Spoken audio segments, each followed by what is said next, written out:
My name's Jeff Macarevich, and welcome to Wine and Dine with Jeff, where I'll make a healthy dinner from start to finish and pair it with wines from around the world. Let's fill up that glass.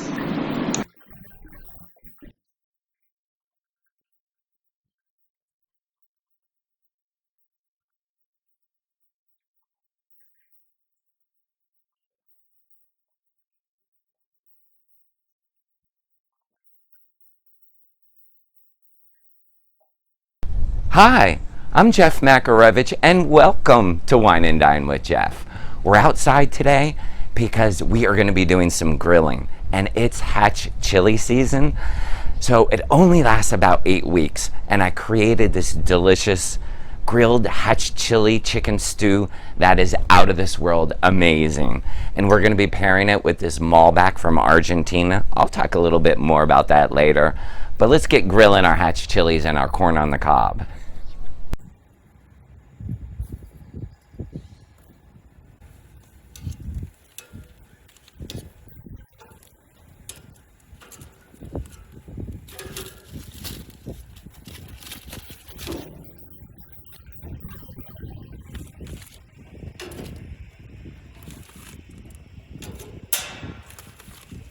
I grilled the hatch chilies for about 4 minutes on each side, and then I placed them in this plastic bag.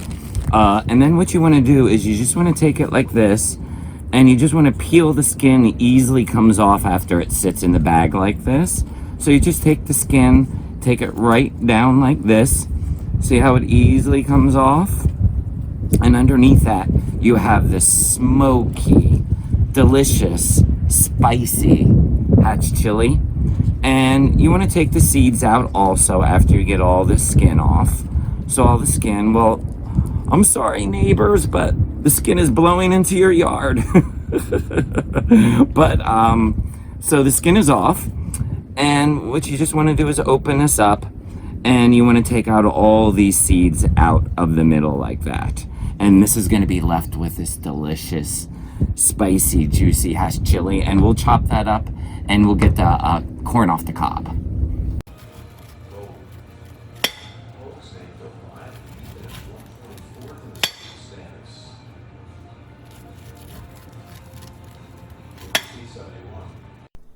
Now that we got some great smoky notes on our corn and hatch chilies, let's start with our chicken here. I got a little smoky cumin I'm putting on right now with a chili powder. And I already salt and peppered the chicken. I have some olive oil in the Dutch oven here, and let's get it right on in. Okay, right in. Just some nice, and if you don't have a big enough pan like this, you want to make sure and do your chicken in batches, because you don't want them to steam. You want them to actually get some brown color. So you want to make sure everything is touching. And then once they are touching the oil in the bottom of the pan, you want to leave it go. You don't want to touch it. Just let them get some nice caramelization and some great color. In the meantime, let's talk about this amazing Malbec from Argentina. A Colome is the actual vineyard. And it is amazing, I must say. And I don't do a Malbec that often, but I've been getting few requests. So let me take a test.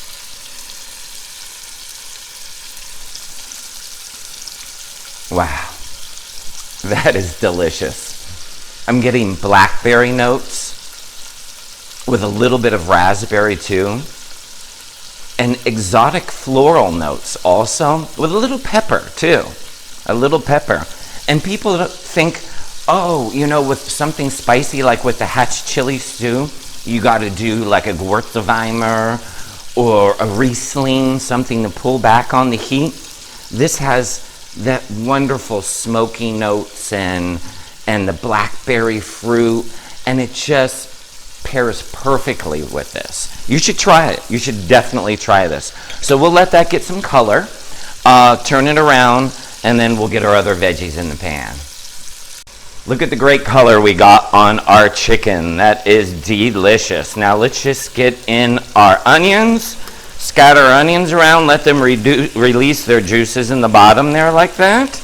So let's that. And since we have a bed of onions, everybody's always worried about garlic burning. I never burn my garlic. I throw it in right away. It goes on top of everything because I'm not going to stir right away. I'm just going to let that sit for a few minutes to let the onions release their juices. And once they release their juices, I'll stir this all around, and we're just going for like an opaque color, letting them get a little translucent. Then we're going to add the rest of our veggies. All of our onions have gotten nice and translucent now. Now let's add in our hatch chilies back to the party. Hello, chilies! They just bring enormous, enormous flavor. And then we're going to put in our grilled corn. And I don't know if you saw my grilled corn. This is a huge tip when you're doing grilled corn, is that you want to leave the husks on. The husks stay on because it keeps the moisture. So throwing a carrot in there, and all the exact measurements are right down below in the description center. And a russet potato going right on in. And why I keep, once again, the husks on. If you've ever had grilled corn when people remove the husks, it's just all dried out from sitting on the grill. And here to drive in more of the smoky flavors is smoked paprika going right on in. And then we are going to hit it with some stock, chicken stock. You do you, homemade, not homemade. And some crushed coriander seeds were in that also. So we are going to fill this up. And this is not going to be a soup by any means. When this comes out of the oven, the potatoes will absorb this liquid and it will get extremely, extremely thick. And then what we'll do is we'll mash some of the potatoes so it makes the soup very thick, so you don't have to add any flour or anything like that. So look at all this flavor that's going to be going on in this. Just the aromas already are like crazy.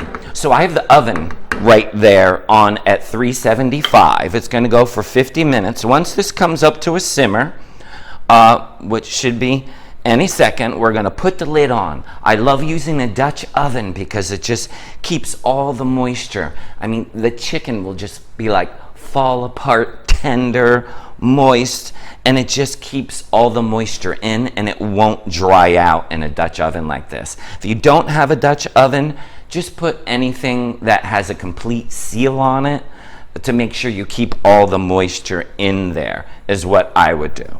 So let's get this lid on here, and we are going to put it in the oven. I already have that preheated, like I said, 375. Hello. Okay. Open door. Hello, oven. Oh, I can't wait to try that. And we'll see that in 50 minutes. The aromas in this house are just amazing. Let's get that hatch chili stew out of the oven. All right. Woo! That is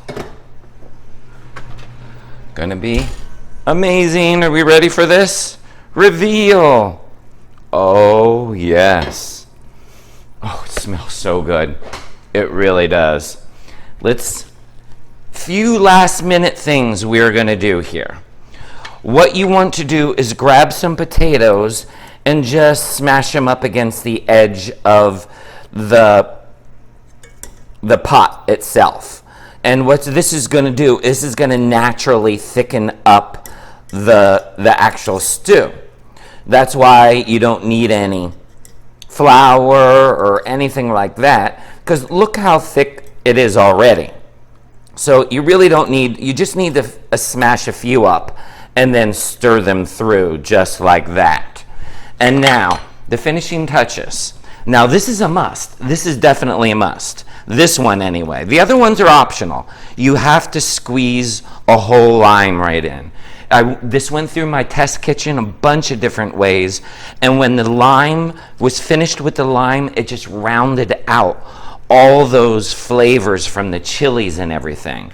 So it was really important that you do that at least. Here's some optional cilantro if you want to add some cilantro, and I liked adding a touch of cream to it. Not a lot, just a little bit, and we're going to stir that through. Look at that stew. Just look at that stew right now. Oh my gosh, I am ready to plate up. I can't wait any longer. Let me get myself a bowl.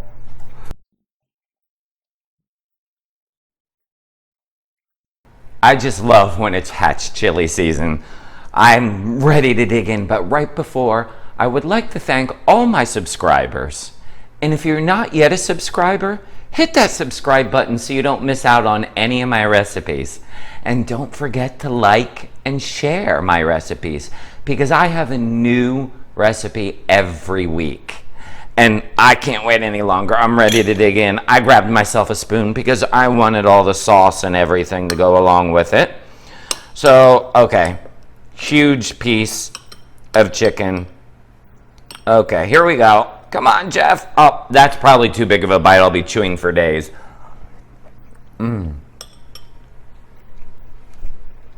Wow. The chicken is so tender. It just, no knife needed, no nothing needed. And just a little hint of spice from those smoky hatch chilies. This is so delicious. I wanted to show you how easy it was and what you can do with hatch chilies. Thanks for stopping by Wine and Dine with Jeff, and we'll see you next week.